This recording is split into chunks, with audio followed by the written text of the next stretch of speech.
Hello everyone and welcome back to some good old StarCraft 2. Today we're gonna have a look at two games that were recently sent over to me, so I'm not entirely sure if I can call these viewer-submitted games, because these matches are gonna be a little bit different than the majority of the viewer games that I cast. But anyways, in the top left-hand corner of the map, a Moon Dance. Playing right here with the red Protoss probes, we have the man who sent the first replay to me, and he goes by the name of MaNa. His opponent in this match, playing here with the blue Protoss pieces, he goes by the name of Cheerful. Now, if Cheerful doesn't ring a bell, that's probably because, well, I've never heard of him either, right? He probably doesn't play a whole lot of tournaments. Here's the thing. I just looked it up. Cheerful is currently the rank 82 Grandmaster on the European server, which is a very respectable rank. However, MaNa, he's been a top 10 Grandmaster on EU for the better part of a decade. MaNa has been a very, very strong Protoss on the European server for a very long time. Meaning that I've got a feeling that MaNa is probably not really enjoying this game all too much. Sometimes when you queue up a ladder game and you don't find someone quickly, it broadens the range of the opponents that you can face off against, right? So at this point, these two, they differ about 800 or 900 or so MMR. Meaning that if MaNa loses this game, he probably loses like anywhere between like 30 and probably 45 MMR or so. And if he wins it, he gains a couple points. So you gotta, I mean, he's definitely favored 10 to 1, I would say, but you definitely have to be very careful. I've found personally that Protoss versus Protoss, Zerg versus Zerg, and Terran versus Terran especially are incredibly volatile. One mistake can still cost you the game, whether or not you're Serral or, you know, just your run-of-the-mill Zerg player. It's still very easy to accidentally lose a game of ZVZ, and PvP really isn't much different. So MaNa probably not too keen that this match ended up going down, but I mean, that's what happens, I guess, when you ladder at certain times of the day. I actually had this discussion with Lambo over at Home Story Cup.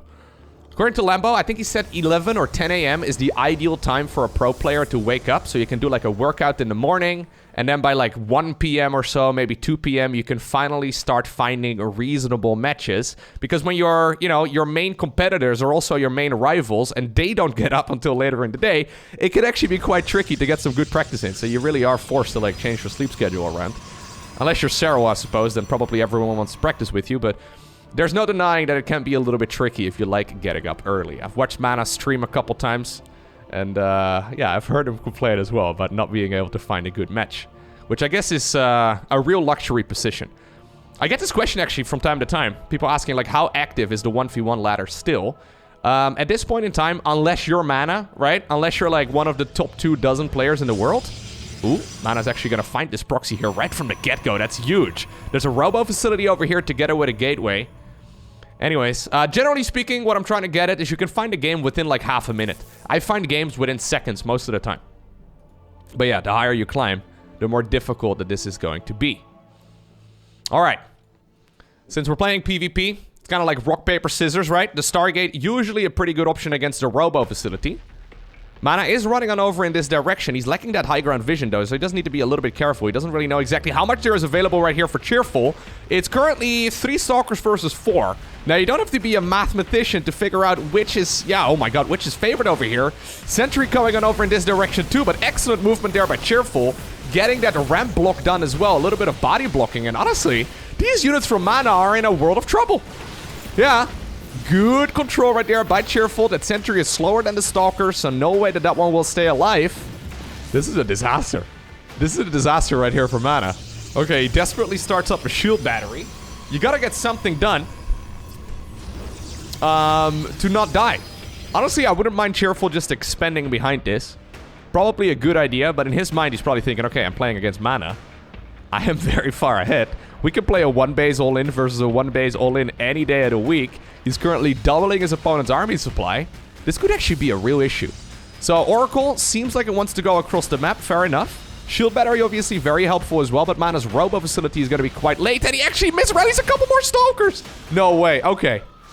That is bad, though. Like, that's still a lot of health gone on that Stalker, even though it didn't die. That's still a lot of health gone right there on that Stalker. That will make picking it off a little bit easier. Cheerful, you got to go. Yeah, so Cheerful does expand behind it. I guess in his mind, he's thinking, okay, I could move up that ramp and potentially win the game.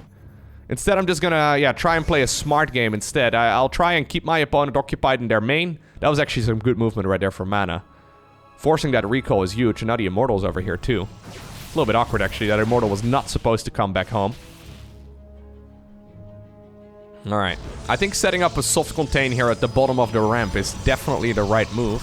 Now MaNa actually finds himself in a playable position. How quickly the tables can turn. He hits a supply block, though. Oof, this is not going very well here for the Polish Protoss.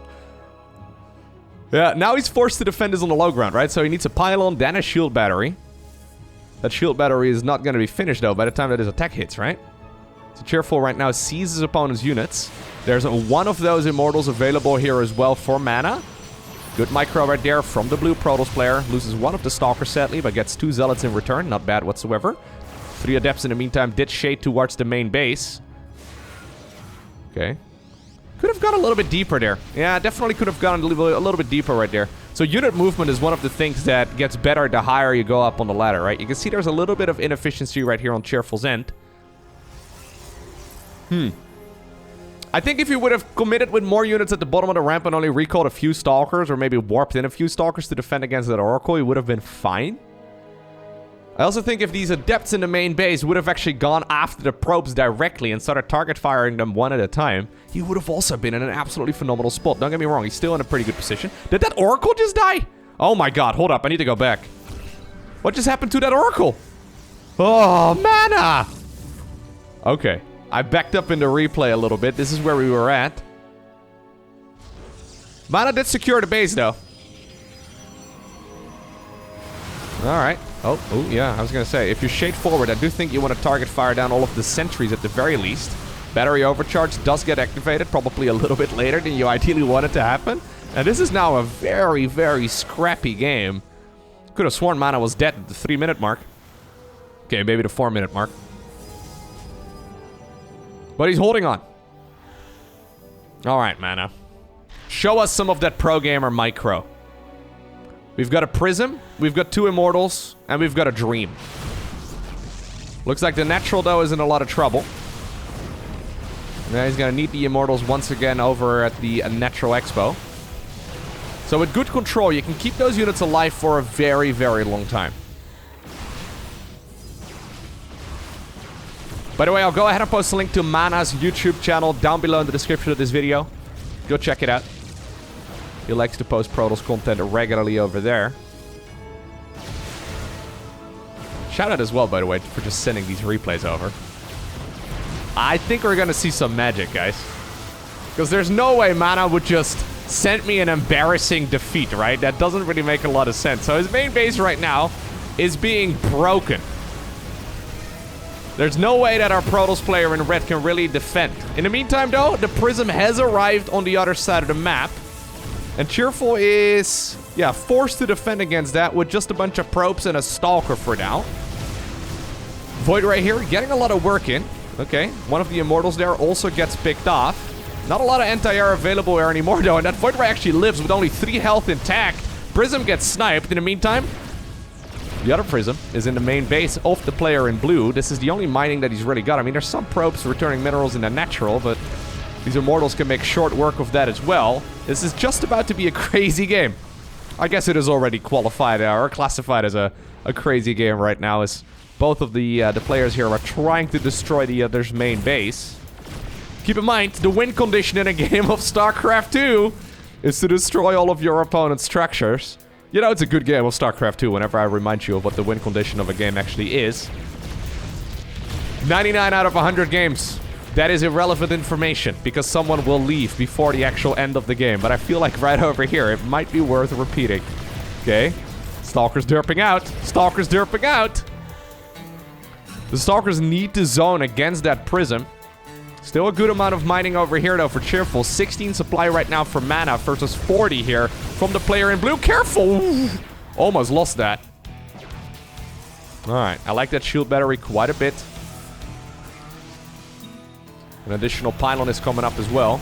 Okay, now we're gonna do some micro against micro here. 2 Prisms chasing each other. MaNa is still super dead, right? Am I crazy? Well, there's the... Ooh, you know what? There's a Void Ray. Void Ray is actually super strong. If the Void Ray can get rid of all of the Stalkers, this could actually still change the tide of battle. Battery overcharge was just used again as well.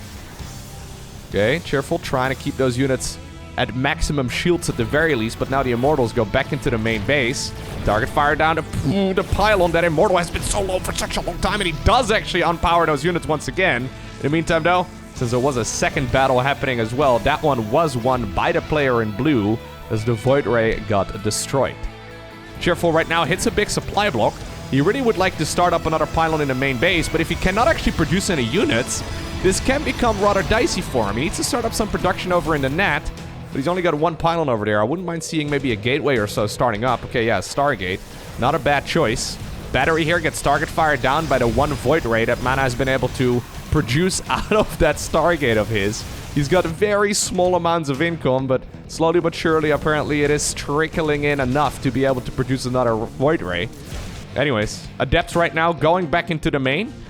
They're here to finish the job that Cheerful started a couple of minutes ago. They want to kill all of the probes, or at the very least deny all of the mining. Nicely done right there by Cheerful, splitting off the right amount of units. But now the Cyber Core is gone, and with the Cyber Core gone, Cheerful can't actually warp in any more Stalkers. So, hold up, he has no anti-air at this point, does he? No, he's got one Stalker. Okay, the Stalker is right over there inside of that prism. There's another Void Ray. There's another Void Ray. There's a Void Ray starting up as well for Cheerful. Yep, I think the Stalker is super dead. Void Ray is now going to chase down that Prism. That Prism is super dead as well. And now it's just 2 Zealots available. GG. MaNa. Despite being significantly behind the entire game long, and even at this point, it's still 16 versus 29 supply. Even at this point, MaNa still obtains the victory. Yeah, the first half of that game really did not go well for MaNa at all, did it? Like, MaNa was dead like 4 times in that match, and then he still brought it home with some stellar micro, and obviously a little bit of miscontrol as well on the opponent's end.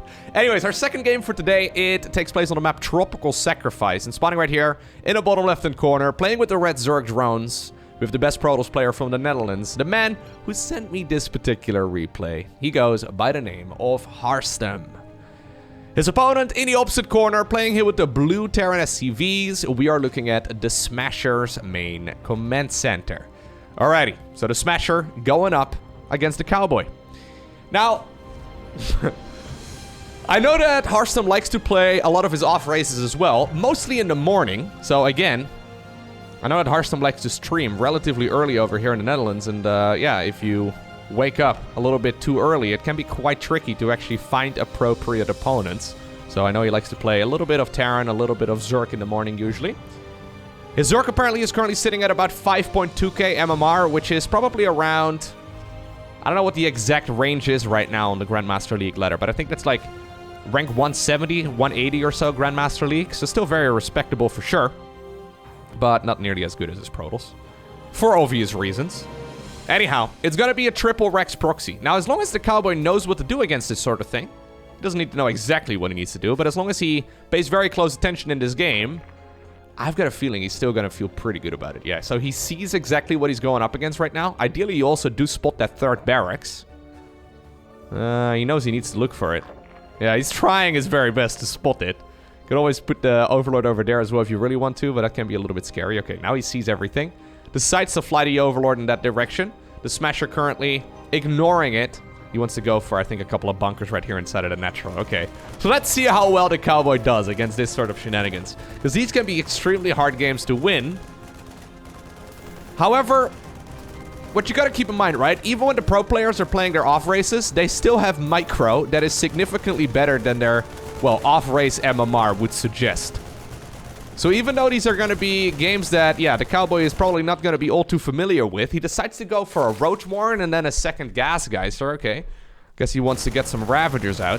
Even though he definitely is not going to be super comfortable playing against this sort of thing, there's no denying that he's still very good at the game, right? And because of that, I can imagine that his micro is going to be a little bit better than what Smasher normally sees when he goes for this build order. Kind of interesting, by the way, that he goes for a cheese on Tropical Sacrifice. Yeah, the main base is going to be all that the Cowboy is going to be mining here very soon, but in the meantime, obviously, on the other side of the map, it's not like the Smasher really has a whole lot of resources here to mine either. This is one of those builds where usually you want to try and obtain the victory, and giving up the natural is not usually the response that we see at the pro level. It's going to be Roaches here. Marines, though, just march straight into the main.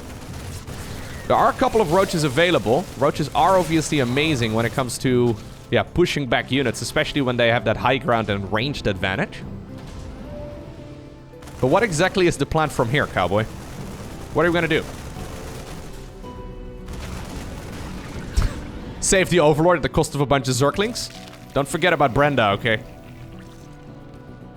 Not ideal. I wouldn't mind seeing Terran just go for an expansion here. Instead, he decides to go for a tech lab. What are we doing? Oh my god, really? We're gonna double down? So I think Smasher is looking at this game and he's like, okay, you know what? If you're gonna go for one base versus one base, I really don't mind. I'll go ahead and start producing some Marauders on your side of the map as well. So I would love to see concussive shells in that case. That's obviously going to be pretty good against those Roaches and Ravagers. Marauders deal bonus damage against Roaches, which, yeah, makes them a pretty scary unit. But obviously for now, the Cowboys are going to be able to outrange this relatively easily using those corrosive balls here from the Ravagers.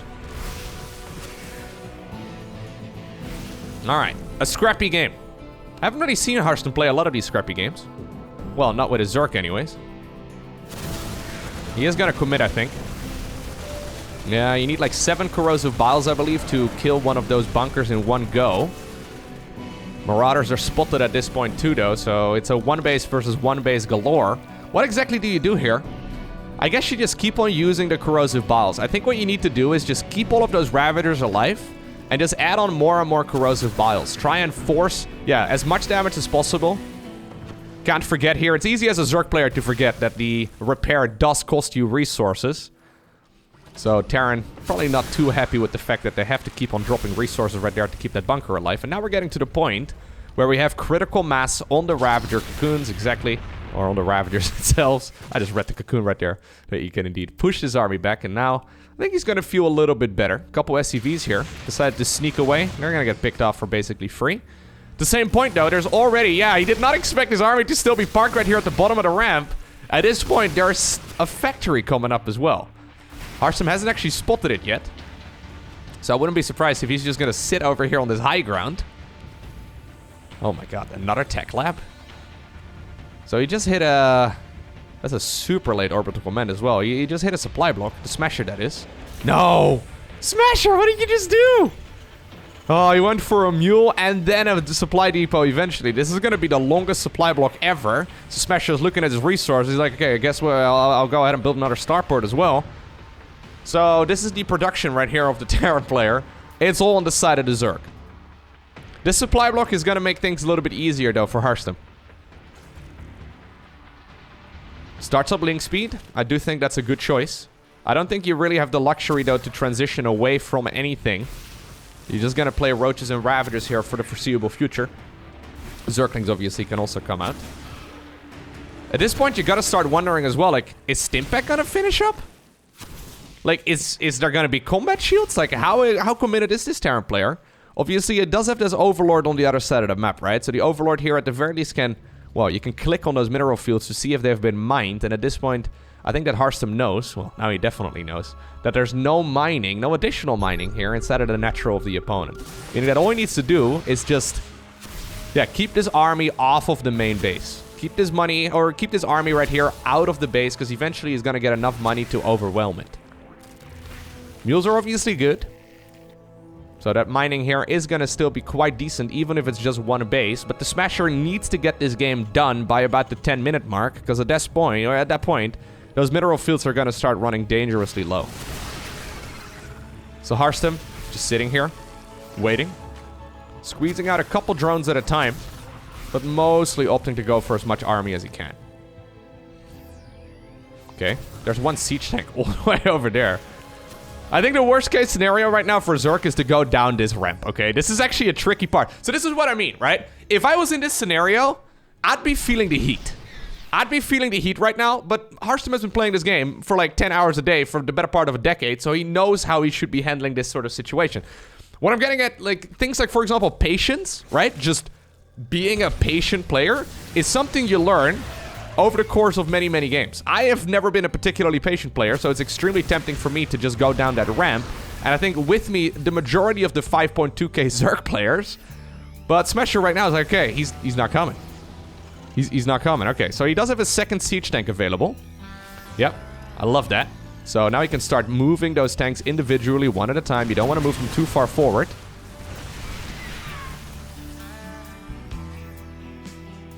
This Terran army is looking massive, though. Stimpak is just about to finish up.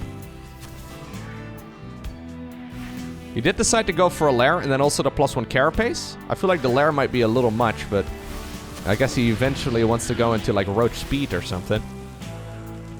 Really needs to spend that money, though. Yep, there's the third siege tank. Okay, well, that's a very dead siege tank now. Okay, yeah, this is the Terran player getting a little bit greedy. He does decide to move forward. One of the tanks, though, does stay alive. One more corrosive bow is needed. This concave right here heavily favoring the Terran player, and the cowboy does... I mean, does he clean this up? I'm not entirely sure. I've got a feeling that his army here gets absolutely massacred. That being said, there's like 4 Stimpaks right here on this Terran army. Smasher maybe getting a little bit too excited, smashing that Stimpak button a bunch of times. Okay, he does actually get pushed back. That was a dangerous situation. Drone's going back down towards the low ground to continue mining. Whew. Yeah, a little overly ambitious right there with that siege tank positioning, right? Probably needed to wait just a little bit longer. I wouldn't have minded seeing combat shields start up a little bit sooner there together with Stimpak. That probably would have made a world of difference. Okay. Harstem, though, does need to rebuild his Ravager count. Doesn't have a lot of Ravagers. Yeah, he goes for the Roach speed upgrade. Ravagers really the real MVPs in these fights. Oh, that corrosive ball right there did connect to the Medivac. Natural Expo still not acquired. Main base is desperately running out, though. Look at this. 16 SCVs trying to mine a couple mineral fields. You hate to see that. Oh my god. Another corrosive bile right there. Connects in the end with that siege tank too. And honestly, at this point, I think that Harstem is feeling pretty good. Yeah, playing the patience game. Playing the patience game is incredibly important. Yet significantly easier said than done. Not out of the water yet though. If he loses this natural, he's still super dead. It's gonna be hard to reacquire it at that point. But at this point, obviously, there's like literally double the amount of resources to mine right here for the Zerg player than there are for the Terran. Even though the Terran can fly away their main command center, this is not really the strategy that he's going for. So now finally is the time at which Harstem decides to go down that ramp. Medivacs are out of energy as well, so not really a lot of healing available. GG is cold. And eventually, it is Harstem who obtains the victory.